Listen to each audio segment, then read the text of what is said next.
بسم اللہ الرحمن الرحیم۔ ناظرین السلام علیکم۔ وائس آف جرمنی حالات حاضرہ کے پروگرام کے ساتھ آپ کی خدمت میں حاضر ہے۔ عموماً ہم حالات حاضرہ میں سیاسی تجزیوں پر مشتمل پروگرام پیش کرتے ہیں، لیکن جیسا کہ آپ جانتے ہیں کہ آج کل رمضان المبارک کا مہینہ ہے، بابرکت مہینہ ہے، جس کے 2 عشرے جو ہیں وہ گزر چکے ہیں۔ عام طور پر یہ حدیث یہ ہے کہ بھی پہلا عشرہ جو ہے وہ رحمت کا، دوسرا بخشش کا اور تیسرا نجات کا۔ اس حوالے سے ہم نے رمضان المبارک کے حوالے سے گفتگو کے لیے آج ایک مذہبی اسکالر جناب امتیاز احمد صاحب شاہین کو اپنے اسٹوڈیو میں دعوت دی ہے۔ آپ کی پیدائش بھی جرمنی کی ہے، آپ کی دنیاوی تعلیم بھی جرمنی کی ہے، اور اس کے بعد آپ نے 7 سال دینی تعلیم جو ہے وہ انگلستان میں حاصل کی، اور 2015 سے آپ جرمنی میں میدان عمل میں ہیں۔ میں آپ کو اپنے اسٹوڈیو میں خوش آمدید کہتا ہوں۔ وعلیکم السلام۔ امتیاز شاہین صاحب، رمضان کا تیسرا عشرہ قرۂ اعظم میں کہیں شروع ہو چکا ہے، کہیں چند گھنٹے بعد شروع ہو جائے گا، کچھ کہیں تھوڑی دیر بعد شروع ہو جائے گا۔ تیسرے عشرے کی خاص فضیلت بیان کی جاتی ہے، آپ اس حاملے میں کیوں روشنی ڈالیں گے؟ ہاں جی، اصل میں جو رمضان المبارک کا مہینہ ہے، جو لفظی رمضان ہے، اس کا مطلب ہے جلن اور آگ کی تپش۔ تو اس سے مراد ہے کہ انسان اپنے گناہوں سے نجات حاصل کرے۔ پھر دوسرا جو اللہ تعالیٰ کی محبت کی ایک تپش ہوتی ہے، جو آگ ہوتی ہے، اس کو جو ہے وہ اجاگر کیا جائے۔ تو یہ مقصد ہے رمضان کے مہینے کا، اور یہ ایک فطرتی بات ہے کہ جب انسان دنیا میں بھی ہم جانتے ہیں کوئی انسان کسی سے محبت کرتا ہے، اس سے میل ملاقات ہوتی ہے، اس کی خدمت کرتا ہے، اور جب وہ آخری وقت آنے والا ہوتا ہے، جب الوداع کہنے کا موقع آتا ہے، اس سے پہلے جو انسان میں پھر فکر بھی پیدا ہوتی ہے کہ آیا میں نے جو خدمت اس کے لیے کی ہے، اپنے دوست کے لیے، اپنے پیارے محبوب کے لیے، آیا وہ کافی تھی یا نہیں کافی تھی، اور مجھے کچھ کرنا چاہیے تھا۔ تو یہ فطرتی طور پہ انسان میں فکر پیدا ہوتی ہے۔ تو اسی طرح رمضان المبارک کا جو آخری عشرہ ہے، اس میں پھر فطرتاً انسان جو ایک مومن ہے، اس نے تمام اپنا جو مہینہ ہے وہ اللہ تعالیٰ کی باتوں میں خاص طور پہ گزارا، تلاوت قرآن کریم میں گزارا۔ اب پھر فطرتاً ایک ایک فکر سی پیدا ہوتی ہے کہ آیا اس میں کوئی کمی تو نہیں رہ گئی، آیا میں نے اپنی باتیں جو ہیں وہ اس رنگ میں ادا کی ہیں جیسے اللہ تعالیٰ جو ہے مجھ سے چاہتا ہے، اس طرح اللہ تعالیٰ کی محبت میں نے حاصل کی ہے، کر سکا ہوں یا نہیں۔ تو پھر جو ہے اور زیادہ بڑھ کے وہ پھر کوشش کرتا ہے۔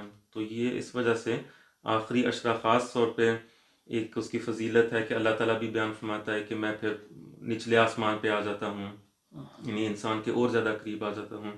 جو رسول کریم صلی اللہ علیہ وسلم کے متعلق آتا ہے کہ آپ خاص طور پہ پھر اس کا اہتمام فرماتے تھے، اور حضرت عائشہ رضی اللہ عنہ کا قول ہے کہ جس طرح آپ صلی اللہ علیہ وسلم کی آخری عشرے میں عبادتوں کا معیار تھا، وہ کبھی میں نے اور باقی مہینے میں اور باقی زندگی میں جو ہے وہ بھی نہیں دیکھنے کو آئے۔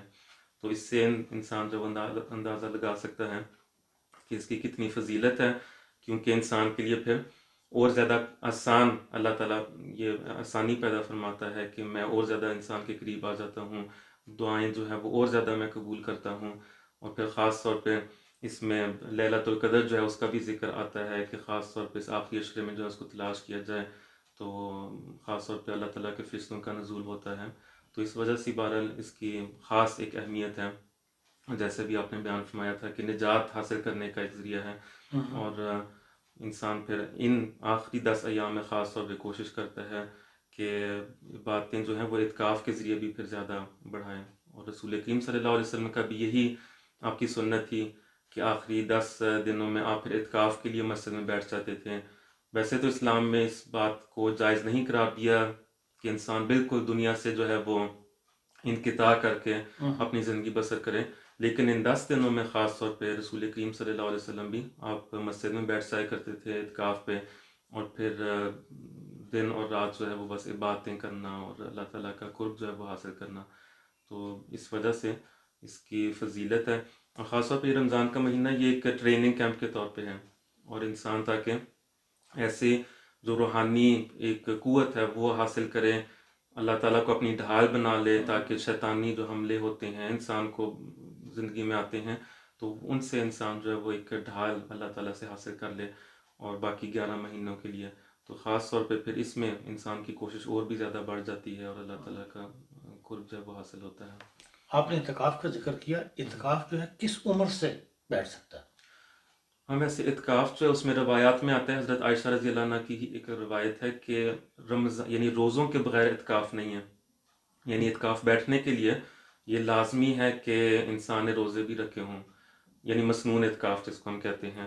20 روزے پہلے پورے رکھے ہوں یا؟ ہاں جی بالکل بالکل، یعنی یہ مسنون اعتکاف ہے. ورنہ تو اعتکاف انسان بیٹھ سکتا ہے جب وہ چاہے، اس کے لیے ثواب اس کو ملے گا. لیکن جو مسنون ایک اعتکاف ہے اس کے لیے لازمی ہے کہ انسان روزے بھی رکھے. اور اب روزے رکھنا کس کے لیے فرض ہے؟ بچوں کے لیے تو فرض نہیں ہے. اس وجہ سے جو ایک روزہ رکھنے کی عمر کو جب ایک بچہ ایک نوجوان پہنچتا ہے تو اس حوالے سے بھی پھر اعتکاف جو ہے وہ بیٹھ سکتا ہے جب اس نے روزے تمام رکھے ہوں. اور اس کے بعد پھر اعتکاف جو ہے وہ اسی طرح. باقی اگر کوئی ویسی اعتکاف بیٹھنا چاہے، مسنون اعتکاف بہرحال وہ نہیں کہلائے گا. اگر کوئی مسجد میں بیٹھنا چاہے 1 دن کا بھی اعتکاف ہو سکتا ہے، 2 دنوں کا بھی. لیکن مسنون بہرحال وہی ہے کہ 10 دن کے لیے روزے رکھ کے اور باقی مہینے میں بھی روزے رکھ کے جو ہے وہ اعتکاف بیٹھے. اور اسی طرح جیسے سنت ہے اس پہ عمل جو ہے وہ ہو. اور اعتکاف کا مسجد میں بیٹھنا ضروری ہے یا گھر میں بھی کہیں کسی کونے میں انسان مخصوص کر کے تو بیٹھ جائے گا؟ ہاں ویسے تو مسجد میں ہی اعتکاف سنت سے ثابت ہے. اور اسی طرح ازواج مطہرات ان کے متعلق بھی آتا ہے. رسول کریم صلی اللہ علیہ وسلم کے وفات کے بعد بھی مسجد میں ہی اعتکاف بیٹھا کرتی تھیں.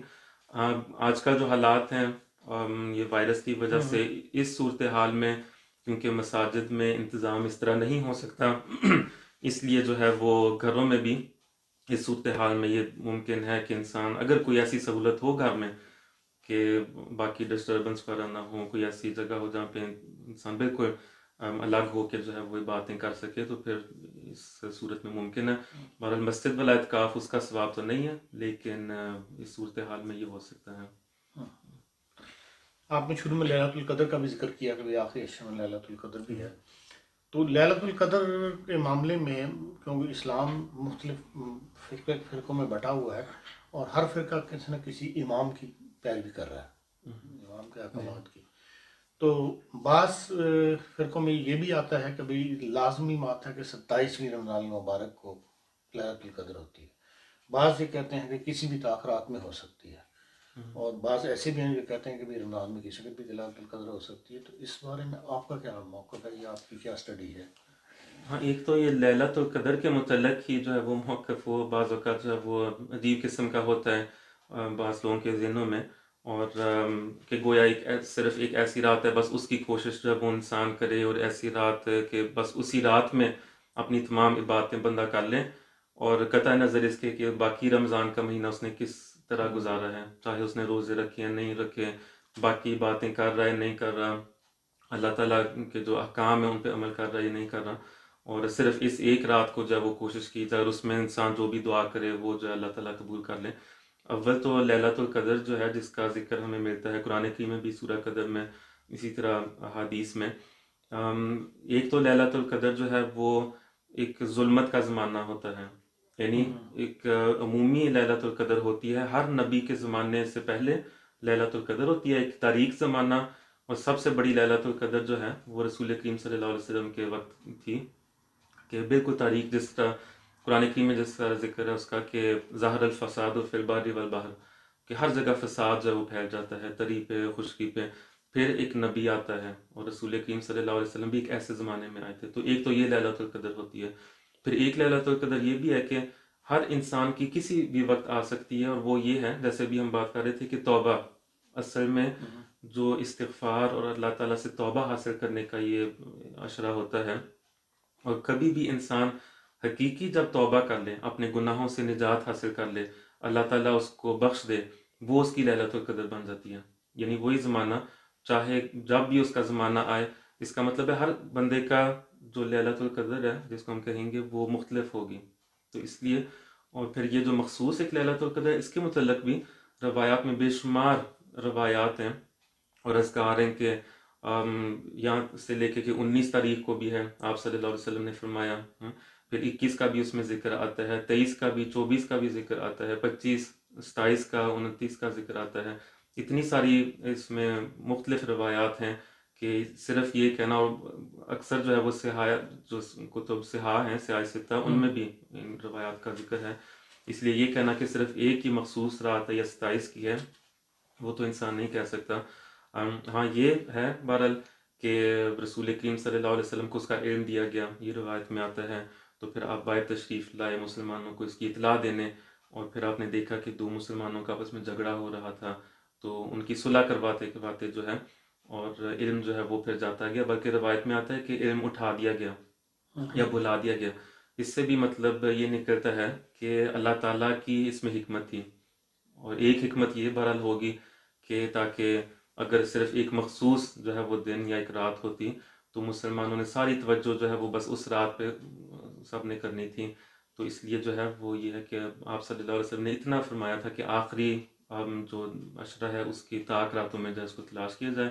اور بہرحال روایات سے معلوم ہوتا ہے کہ وہ عدلتی بدلتی رہتی ہے، اور اسی طرح ہر انسان کے لیے بھی مختلف ہو سکتی ہے. اس میں بعض نشانیاں بتائی گئی ہیں کہ یہ اس کی نشانی ہوگی، یہ اس کی پہچان ہوگی. اس میں بھی مختلف ہیں، مختلف بزرگان اور علماء اور اسی طرح صحابہ جو ہیں ان کے مختلف روایات ہیں کہ ہم نے اس رمضان میں اس تاریخ کو لیلۃ القدر ہمیں نظر آئی، دوسرے کو جو ہے وہ دوسرے رمضان میں کسی اور دن نظر آئی. تو اس لیے جو ہے وہ صرف ایک رات کو مخصوص کر دینا وہ بہرحال ٹھیک نہیں ہے. عام طور پہ مسلمانوں میں یا رمضان کے دوران 27 کو خاص اہمیت دی جاتی ہے اور بہت زیادہ عبادتیں کی جاتی ہیں. یہ کہاں سے مطلب روایت کیا تھی جو جس کی وجہ سے یہ رواج پڑا کہ 27 کو خاص اہمیت دی جائے؟ ہاں جیسا کہ ذکر کیا، یعنی روایات مختلف ہیں. یعنی 27 کی بھی روایت بہرحال ملتی ہے، اس میں پھر بعض صحابہ کے بھی اذکار ہیں، بعض بزرگوں کے بھی ذکر ملتا ہے کہ 27 تاریخ کو 27 کی رات میں جو ہے انہوں نے لیلۃ القدر جو ہے اس کو دیکھا، اور اس کی پھر مختلف جو نشانیاں ہیں ان کا بھی ذکر کیا. لیکن جیسا کہ ذکر کیا کہ اسی طرح 24 تاریخ کے متعلق بھی ہے. بعض علماء کا بلکہ یہ خیال ہے کہ، اور وہ بھی روایات پہ ہی بنیاد وہ رکھتے ہیں کہ آپ صلی اللہ علیہ وسلم نے فرمایا کہ کسی بھی رات جو ہے وہ ہو سکتی ہے لیلۃ القدر، یعنی زندگی میں، یہ لازمی بھی نہیں ہے کہ رمضان. تو اس لیے صرف ایک روایت کو پکڑ لینا وہ بھی ٹھیک نہیں ہے. یعنی جو علم روایت اور درایت کے حوالے سے اگر ہم دوسری روایات کو بھی دیکھیں تو وہ بھی بالکل صحیح اسی طرح ہیں جیسے یہ روایت ہیں. تو اس لیے جو ہے وہ انسان کو جو ہے کوشش کرنی چاہیے کہ ویسے ہی پورے رمضان کے مہینے میں اور پھر آخری عشرے میں خاص طور پہ عبادتیں جو ہیں وہ کریں، اور اسی طرح اپنی زندگی میں جو ہے وہ ایک مشکل اپنا حصہ بنا لیں، بجائے اس کے کہ صرف ایک مخصوص جو ہے اس کو وقت کو مقرر کریں. جی تحسین صاحب، قرآن کریم میں لیلۃ القدر کا ذکر موجود ہے، کیا وہ رمضان سے مخصوص ہے وہ ذکر، یا جیسے آپ کہتے ہیں کہ لیلۃ القدر کسی وقت بھی انسان کی زندگی میں آ سکتی ہے؟ ہاں جی، دونوں پہلو ہیں اس میں ایک تو قرآن سے مخصوص سے مراد ہے کہ قرآن کریم کا جو نزول ہے اس کے متعلق ہم جانتے ہیں کہ، یعنی ایک اس کا ترجمہ ہم یہ بھی کرتے ہیں کہ رمضان جو ہے وہ قرآن کریم کے متعلق جو ہے وہ یہ قرآن کریم جو ہے وہ نازل ہوا رمضان کے متعلق، اس طرح کہ رمضان کا جو مہینہ ہے تمام امور جو رمضان کا مہینہ ہمیں سکھاتا ہے وہ قرآن کریم کی پوری تعلیم ہے. اور اس والے سے یہ بھی پہلو ہے، لیکن دوسرا پہلو یہ بھی ہے کہ ہر رمضان کے مہینے میں پورا قرآن کریم جو ہے وہ نازل ہوتا تھا. یعنی حضرت جبرائیل علیہ السلام رسول کریم صلی اللہ علیہ وسلم پہ نازل ہوتے تھے اور پورا ایک دور جو ہے وہ مکمل کیا جاتا تھا. تو اس حوالے سے ایک تعلق ہے بھی ایک پہلو سے، اور دوسرے پہلو سے جو ہے وہ رمضان کے علاوہ بھی جو ہے وہ ایک وسیع اس کے معنی ہیں لیلۃ القدر کے. شاہین صاحب، انسان کی زندگی میں لیلۃ القدر ایک وقت آتی ہے یا ایک آدمی کئی بار لیلۃ القدر سے دیکھ سکتا ہے یا مستفید ہو سکتا ہے؟ اس بارے میں کیا روایت ملتی ہے؟ ہاں جی، یعنی لیلۃ القدر جو ہے وہ ہر انسان کی بھی مختلف ہے اور مختلف اوقات میں بھی وہ آ سکتی ہے. اور اصل میں لیلۃ القدر یہی ہے کہ جب انسان جو ہے وہ سچی توبہ کر لے. سچی توبہ سے مراد یعنی استغفار جو ہے وہ بھی یہ ہے کہ صرف الفاظ سے نہیں بلکہ حقیقتاً جو ہے انسان اپنے گناہوں سے نجات حاصل کر لے، اور اللہ تعالیٰ جو ہے پھر اس کو اس کی بخشش کے سامان بھی پیدا فرماتا ہے. تو وہ انسان جو ہے، انسان کمزور ہے. اللہ تعالیٰ نے تو قرآن کریم میں بیان فرمایا ہے کہ خلق الانسان ضعیفا، بار بار غلطیاں بھی کرتا ہے، لیکن جب سچی توبہ آ جائے اس کے متعلق پھر حدیث میں ملتا ہے کہ سچی توبہ ایسی ہے جیسے اس نے پہلے کوئی گناہ کیا نہ ہو، لیکن جیسا کہ بتایا کہ صرف اس کو ایک وقت کو مقرر کر لینا کہ صرف اس وقت جو ہے وہ ایک ایسی لیلۃ القدر نصیب ہو سکتی ہے، وہ بارہ ٹھیک نہیں ہے۔ اور اسی کی تردید میں تو قرآن کریم آیا ہے۔ اب جو باقی مذاہب میں کچھ عقائد تھے، ان کی تردید اللہ تعالیٰ نے قرآن کریم میں فرمائی ہے کہ مثلا صرف ایک چیز پہ ایمان لے آنا، یا کسی شخص پہ ایمان لے آنا، یا یہ ایمان لے آنا کہ کوئی شخص جو ہے وہ فوت ہو گیا ہے، ہمارا کفارہ اس نے ادا کر لیا، اسی کی تردید کے لیے تو اللہ تعالیٰ نے پھر قرآن کریم نازل کیا ہے۔ اس کا ذکر بھی قرآن کریم میں آتا ہے، اور فرمایا کہ نہیں، اصل میں ہرگز یہ بات کافی نہیں ہے، ہرگز جو ہے وہ کسی باپ کا اس کے بیٹا جو ہے وہ اس کے ایمان کا فائدہ نہیں اٹھا سکتا، نہ کوئی بیٹا اپنے باپ کا، بلکہ ہر انسان جو ہے وہ اپنی جو کرتوت ہیں، اپنے اعمال، اس کے لیے خود ذمہ دار ہے، اور یہی اس نے جو ہے وہ پھر زندگی میں جو نیکیاں کرے گا اس کے لیے جزا ملے گی، اور جو بدیاں ہیں اس کی سزا ملے گی۔ تو اس لیے اس کی کوشش ہونی چاہیے کہ اللہ تعالیٰ کا قرب حاصل کیا جائے، اور جس حد تک ممکن ہو وہ اپنے جو گناہ ہیں اس کی بخشش جو ہے وہ اللہ تعالیٰ سے کروائے۔ صحیح کہ مسلمانوں میں ایک کنسیپٹ پایا جاتا ہے کہ بھئی حج کر لو گناہ معاف کرا لو، عمرے کر لو گناہ معاف کرا لو، اور بہت سی دنیا جو کہتی ہے چلو رمضان آ رہا ہے 27ویں رات، 27 کی رات کو جاگ لیں گے تو ہمارے گناہ معاف ہو جائیں گے۔ تو اس کنسیپٹ کا باقی اسلام میں کوئی ہے تصور، یا کسی اولیاء نے یا کسی نے کوئی بیان کیا ہو کہ ہاں کہاں سے یہ بات چلی ہے جو یہ کنسیپٹ پیدا ہو گیا؟ ہاں بالکل، کنسیپٹ تو ہے ویسے، یعنی اس میں تو کوئی شک نہیں ہے کہ حج، لیکن اس میں یہ کہ رسول کریم صلی اللہ علیہ وسلم نے ساتھ ساتھ سمجھایا بھی ہے نا، یعنی انما الاعمال بالنیات، کے جو اعمال کا دارومدار ہے وہ نیتوں پر ہے۔ اگر واقعی انسان جو ہے اس نیت کے ساتھ حج کرے تو پھر واقعی اس کی بخشش کے سامان ہو جاتے ہیں۔ اسی طرح اگر رمضان کا آخری عشرہ ہے، اس میں واقعی انسان جو ہے، اور اسی طرح اگر 27 کو بھی اس نیت کے ساتھ انسان اس کو گزارے کہ اپنے سچی توبہ کرے آئندہ۔ سچی توبہ کا کیا مطلب ہے؟ صرف یہ تو نہیں ہے کہ استغفار بندہ اپنے الفاظ سے بول دے، بلکہ یہ ہے کہ آئندہ میں گناہ جو ہے وہ اس کی طرف نہیں آؤں گا، اور یہ رسول کریم صلی اللہ علیہ وسلم نے سمجھایا بھی ہوا ہے۔ مثلا رمضان کے مہینے میں آپ صلی اللہ علیہ وسلم نے فرمایا کہ اگر کوئی شخص بھوکا رہتا ہے اور پیاسا رہتا ہے، لیکن اپنے جو برے اعمال ہیں ان سے انسان دور نہیں رہتا، مثلا جھوٹ وغیرہ اس سے نہیں بچتا، تو پھر اللہ تعالیٰ کے نزدیک کوئی قدر و قیمت اس کی نہیں ہے۔